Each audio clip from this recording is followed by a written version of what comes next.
지난주에 로마서 8장이 아주 중요하다는 이야기를 했습니다. 우리 기독교는 하나님을 아버지라고 불러요. 물론 옛날에 고문서들을 찾아보니까 기독교 말고도 신을 아버지라고 부르는 종교는 있어요. 근데 기독교에서 말하는 아버지하고는 굉장히 다릅니다. 하나님을 아버지라고 하는 이유가 왜 어머니라고 안 하고 아버지라고 했을까? 이유를 아세요? 아버지와 아들의 관계는 아버지의 말씀을 지키느냐 지키지 않느냐의 관계입니다. 엄마와 자식의 관계는 말씀을 지키고 안 지키고보다는 이렇게 좀 같이 의견을 투합하고 그러잖아요. 근데 기독교에서는 아버지의 말씀을 지키느냐 안 지키느냐. 그리고 이제 요새는 다 핵가족이 돼가지고 가족이 다 뿔뿔이 살아가지고 이런 것이 없습니다만은 옛날에는 한 가족에 제일 큰 어른이 있었어요. 큰 어른 밑에 삼촌도 있고 작은아버지도 있고 쭉 이렇게 있어가지고 공모 이모 다 한 집에서 살았잖아요. 크게. 저기 양동마을 가보니까 어마어마하더만요. 거기 양동마을 안에도. 거기도 보면 그 안에 가족들이 살았는데 그 안에서 최고의 어른은 그 집안에 어른이 한 분 계시죠. 이게 아버지죠. 그래서 여기에서 하나님을 아버지라고 부르는 이유는 뭐냐면 전 우주, 전 세계를 통치하시는 분이라는 개념으로 하나님을 우리는 아버지라고 부릅니다. 그래서 하나님을 아버지라고 부를 때 문제가 되는 것은 하나님이 문제가 아니라 우리가 문제예요. 왜냐하면 나도 아버지고 장로님도 아버지고 권사님도 아버지잖아요. 그럼 아버지면 우리는 관계가 뭐예요? 형제죠.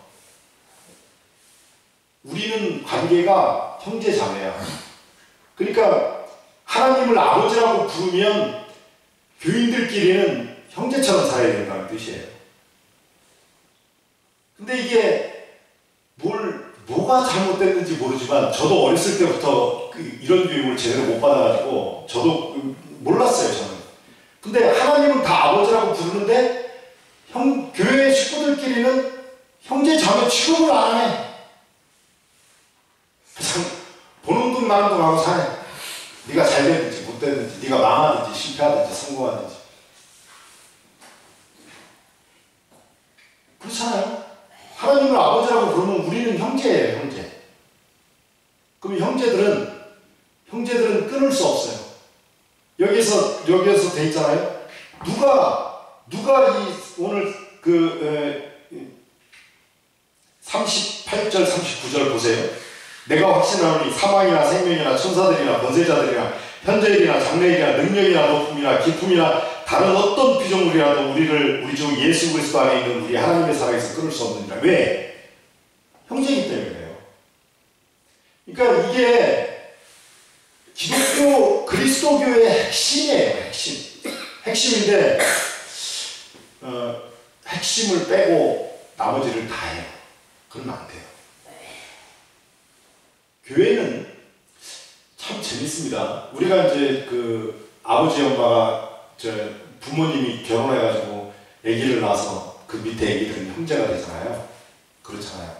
근데 예수님은 자기 엄마하고 누나하고 찾아옵니다. 예수님이 이렇게 사역을 하고 다닐 때 엄마 자기를 낳아주신 엄마, 그 다음에 자기 누나들, 자기 형제들 보고 누가 내 어머니요, 누가 내 형제냐라고 반문을 합니다. 예수님은요, 우리가 이번에 5월달이 가정의 달이라며요. 그래서 가정의 달 그래가지고 끔찍이 생각하잖아요. 혈육들을. 정말 끔찍하다 못해. 이건 그러니까 혈육 또 저희 세상에서 우리가 잘 쓰는 게 뭐냐면 혈육을 피는 못 걷는다는 거야. 거짓말입니다. 피를 못 걷는다는 거 거짓말이에요. 다 끊고 살아요. 솔직히 이야기해보세요. 자식 중에 아니면 자기 친척 중에 강도, 살인에 이렇게 진짜 나쁜 짓이란 나쁜 짓은 다 하고 사는 사람 안 보고 살지 않습니까? 안 보고 살잖아요. 우리는요, 혈육을 안 끊고 사는 것 같지만 잘 끊고 살아요. 그리고 잘 끊고 살면서도 끊으면 안 된다는 식으로 이야기해요. 성경은 놀랍게도 혈육에는 관심이 없어요. 혈육에는 관심이 없어요. 그런데 제가 이게 이제 우리가 가족이라 그러잖아요. 가족.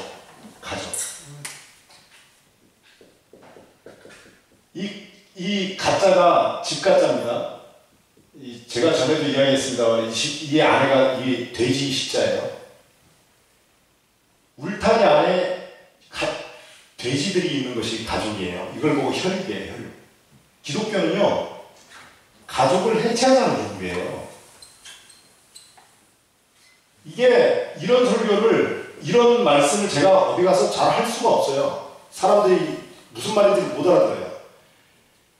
왜 오늘날 교회는요, 가족을 중요시해야 그 설교가 맥혀들어가. 근데 기독교는 가족을 해체하자는 겁니다. 이거는 혈육이거든요. 혈육인데 가족을 해체하고 뭘 만들자는 거냐? 식구를 만들자는 거예요. 사랑이 식구입니다. 그리고 하나님의 말씀대로 영원한 사랑을 하자는 거예요.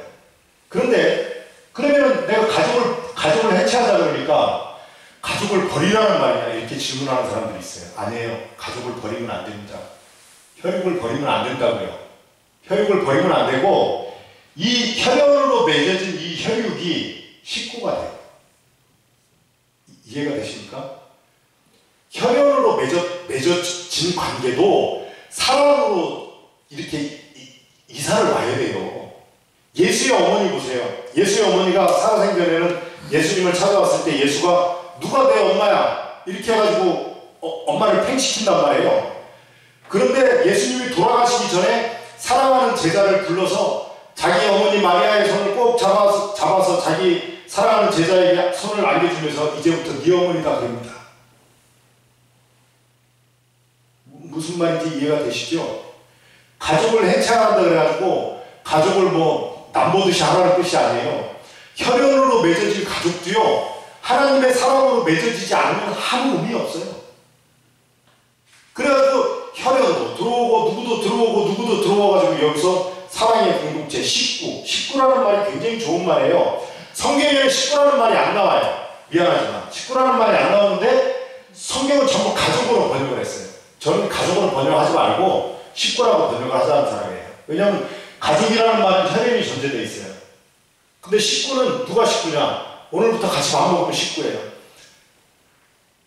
이게 교회가 되게 재미난 곳이에요. 우리들이 다 헌금을 하잖아요. 우리들이 다 헌금을 해서 우리가 교회를 운영하고 우리가 쓰는 거 아니에요. 그래서 우리는 식구예요. 우리는 식구라고요. 식구인데 식구도 보통 식구가 아니라 하나님의 사랑으로 맺어진 식구예요. 교회는 그걸 하자는 겁니다. 가장 그 원초적인 신앙 고백이 뭐냐면요, 아버지라는 단어예요. 우리가 주기도문 할 때도 하늘에 계신 우리 아버지 그러지 않습니까? 하늘에 계신 우리 아버지라고 부르면 우리는 형제라는 거예요. 우리는 형제인데 사랑하다 보면 때로는 싸우기도 해요. 때로는 다투기도 해요. 때로는 의견이 충돌이 되기도 해요. 그러나 끊을 수 없어요. 때로 다투는 거는 좀 양보하면 되고, 또 의견 충돌이 생기는 거는 의견을 내서 내 생각은 이렇다, 내 생각은 이렇다 이렇게 하면 되는 거죠. 중요한 건 사랑하는 거죠. 근데 시대가 나쁜 시대가 돼가지고 오늘날은 의견 좀 맞으면 넌 이제 안 봐. 그렇게 하고 말아요. 너하고 인연 끊자. 호적에서 막 그러잖아요. 그러니까 교회는 제가 제 육신의 어머니한테 늘 이야기하는 게 있습니다. 제 어머니도 얼마나 혈육에 대한 정이 깊어요. 그래 내가 늘 이야기하는 게 그런 게 나는 안타까워요. 왜 교회 식구들보다 혈연을 그렇게 더 반갑게 맞이해야 되는지 나는 알 수가 없어요. 실제로 저는 내가 목사이기 때문에 굉장히 노력을 합니다. 굉장히 노력을 해서 가능하면 내가 그래서 집 나가면 내가 우리의 혈연으로 맺어진 내 식구라도 나는 가족이라고 생각 안 해요. 집 나가면 끝이죠 뭐. 내가 지네들 키워줄 때까지 키워주면 되죠. 그리고 부모도 마찬가지일 거야. 부모도 애들 한 20살 때까지 먹여주고 입혀서 키워주면 그만이에요. 20살 넘어가면은 뭐 더 바랄 게 있어요. 먹였으면 끝이죠. 그렇잖아요. 왜냐하면 왜냐하면 20살 때까지는 왜 먹이고 입혀야 되느냐? 걔가 혼자서 자리 갈 능력이 없으니까 먹이고 입히는 거죠. 근데 20살 넘어서까지도 부모는 자식에 대해서 내가 부모네, 어머니네, 아버지네 행세를 하려고 그래. 뭐 때문에 그래요? 그때부터는 사랑이 아니라 주도권 싸움이에요. 권력 싸움이에요. 아들한테 뭘 기대고 바라는 것이 있고 그러는 거죠. 그래서 참 기독교라는 이 종교가 위대한 게요. 위대한 게 저는 불교에서 있는 사상들은 좋아하지만 불교를 별로 안 좋아하는 이유가요. 불교는 스님들이 결혼 안 하잖아요. 그렇잖아요. 그리고 그 사람들은 교회 하겠다는 마음이 없어요. 함께 산다는 개념이 없어요. 그러니까 혼자서 산속에 들어가가지고 돈 닦으면 되는데요. 근데 정말 종교 중에서도 정말 특이하게 기독교는요, 가족을 만들자는 겁니다. 식구를 만들자는 거예요. 우리가 함께 살자는 거예요. 함께. 그래서 하늘에 계신 우리 아버지입니다.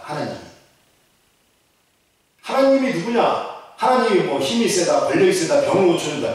수많은 뭐 다른 거 다 뭐 그런 건 몰라도 되고 그래요. 근데 꼭 하나 알아야 되는 게 뭐냐면 아버지예요. 아버지. 그러니까 우리가 잘 생각하세요. 기도하실 때 아버지라고 기도하면은 나는 저 사람하고 형제인데 내가 혹시 다툰 게 없나, 마음 상하게 한 게 없나 그런 걸 따져봐야 돼요. 우리가 매일같이 우리가 저 예배하기 전에 이야기하지 않습니까? 형제와 싸운 자는 예배도 못 드려요. 기독교는. 그리스도교는 형제하고 싸우고 오면 그 형제하고 화해하고 오라고 해요. 그리고 나서 하나님 앞에 와서 예배 드리라고 해요. 그래서 이 아버지라는 단어가 굉장히 중요한 단어입니다. 그냥 아버지가 아니야. 그냥 아버지가. 하나님이 아버지이기 때문에 보세요. 하나님이 아버지이기 때문에 내가 돈을 아무리 벌어도 아버지 거야. 왜냐면 한 집안 살림을 살기 때문에 요즘에 젊은 애들한테는 이걸 설명할 방법이 없어. 왜냐면 다 핵가족 시대잖아요. 그러니까 다 둘씩 살아. 그러니까 다 지네들이 벌면 지네들이 돈인 줄 알아. 정말 웃긴 게 우리 하늘이도요. 엄마 아버지가 지금까지 벌어서 지 학교 보내고 다 했잖아요. 그런데 지가 지금 나가가지고 아르바이트 해가지고 돈 버는 건 지 돈인 줄 알아요. 그게 웃긴다니까요.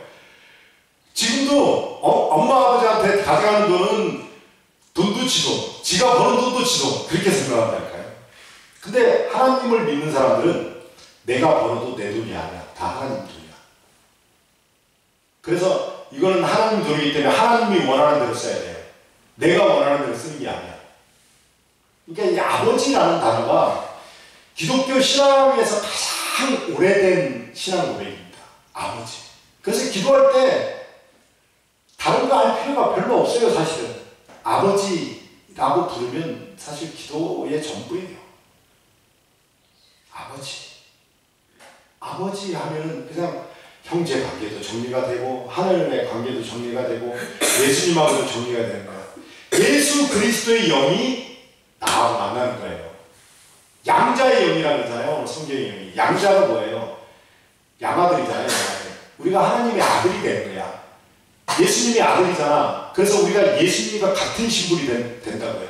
그래서 요한복음에 보면 예수님이 뭐라 그러냐면 이제부터 내가 너희를 친구라 하겠다 그래요. 친구라. 그러니까 이 얼마나 이게 또 재미난 게요. 이게 보세요. 우리가 하나님의 아들이잖아. 우리가 하나님의 아들이니까 이 세상을 살 때 어떻게 살아야 돼요? 하나님의 아들로 살아야죠. 그러니까 하나님의 아들로 살기가 싫은 건지 부끄러워서 그런 건지 아들로 살기 싫어요. 근데 안 돼요. 하나님의 아들로 살아야 돼. 하나님의 아들로 이 세상을 산다는 말의 의미는 뭐냐면 내가 아버지의 명을 받들어 이 땅을 구원하리라 이렇게 사는 거예요. 그래서 여기 오늘 성경 말씀에 우리가 읽었던 성경 말씀에 뭐가 나와요?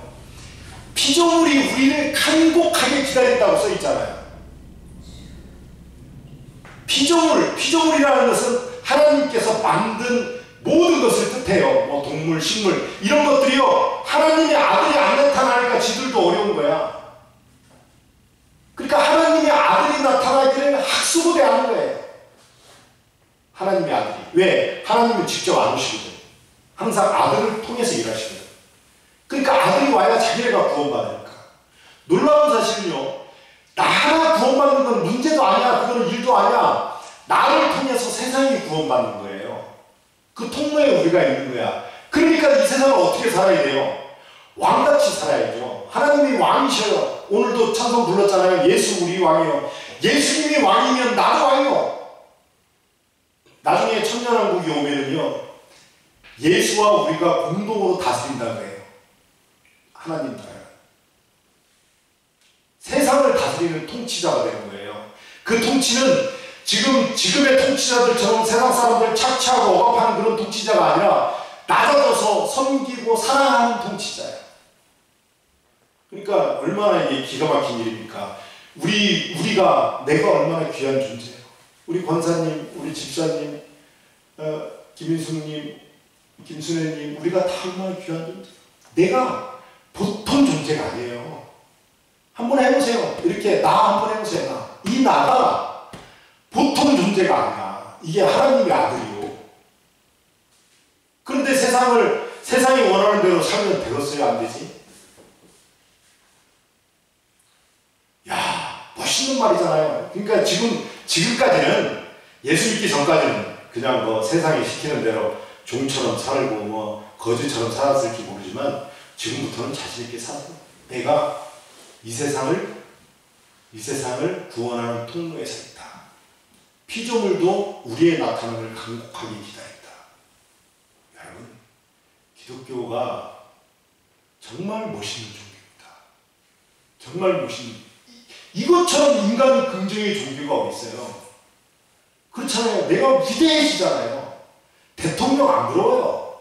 뭔 대통령이 부러워요? 대통령은 그 남의 돈이나 해먹고 스위스 은행 계좌에 돈이나 빼돌리는 그런 못된 인간이지만, 나는요 이 세상을 구원하기 위해 필요한 존재예요. 나는 위대합니다. 여러분은 위대해요. 교회에 다닌다는 것만으로도 위대해요. 여러분이 지금 여기 앉아서 하나님의 말씀을 듣고 하나님의 말씀을 내가 들으면서 하나님의 말씀대로 살리라고 생각한 것은 여러분의 의지로 된 게 아니에요. 만세전에 여러분을 다 이미 택한 거야. 창세전에. 하나님께서 이 세상의 구원 계획에 경주 한마교회 공동수 목사를 몇 년도에 보내서 다 하리라는 계획이 다 있었던 거야. 여러분과 제가 만난 것도 그래서 우연이 아니에요. 왜? 이게 우연이면 하나님의 구원이 터져버려요. 하나님의 구원 계획이. 그래서 우리 교회에 다니는 식구들은 형제 보기를 하나님 보듯이 해야 됩니다. 정말 귀하게 여기시고 살아야 돼요.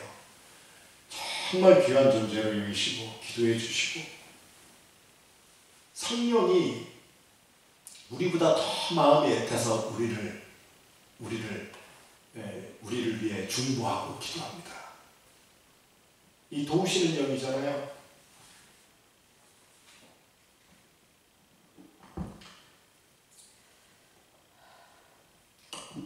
육에 속한 것을 생각하는데요. 그것은 사망입니다. 죽음이에요. 그런데 영에 속한 사람은 누구냐? 하나님을 아버지라고 부르고, 이제부터 내가 지금까지는 어떻게 살았어도 상관없어요. 하나님은 정말 재미나신 분인 게, 과거에 어떻게 사는 거는 아무 상관 안 하셔요. 아무 상관없습니다. 과거에 뭐 어떻게 살았든, 뭐 깡패짓을 했든 살인을 했든 그 짓을 아무 상관없어요. 내가 세상에 종이 되어서 살았든 아무 상관없어요. 중요한 거는 뭐야? 아버지, 내 지금부터 살아볼게요. 그 한마디가 끝나는 거예요. 그 한마디가. 여러분, 그 마태복음에 보면 누가복음인가? 누가복음에 보면 탕자 이야기가 나오는데, 탕자가 아버지 품을 떠나가지고 제사 다 탕진하고 나중에 아버지 품으로 옵니다. 아버지는 야단도 안 쳐요. 맨발로 버선발로 뛰어나와서 아들을 맞이해요. 아들이 뭐 방탕을 했든 말았든 상관없습니다. 중요한 것은 지금부터 아버지, 제가 아들로 살겠습니다. 그 한마디입니다. 그 한마디를 하는 사람이 영에 속한 사람이에요. 그리고 그 한마디를 하고 살아보려고 노력을 하는 거예요. 조금씩 노력해보는 거예요. 어제보다 오늘이 낫고 오늘보다 내일이 나으면 돼요. 그런 사람이 죄가 없는 사람이에요. 의인이에요. 하나님이 죄가 있음에도 불구하고 의롭다고 해주신다고. 세상에는요, 제가 살아보니까 그렇습니다. 한 번 사업에 실패하고 빚쟁이 되면 죽을 때까지 빚쟁이에요. 한 번 강도짓 하면요, 죽을 때까지 저는 강도짓 한 놈이에요. 그렇잖아요. 세상의 법은 그래요. 세상의 법은 아무리 자기가 가서 감옥살이 다 하고 나와서 저 도둑놈 그래요. 저 살인마. 그래서 가까이 가려고도 하지도 않아요. 취업도 안 돼요. 빨간 줄 가가지고. 근데 우리 하나님은 과거에 어떻게 살았어도 상관없어요. 어떻게 살아도 상관없어요. 지금부터 요시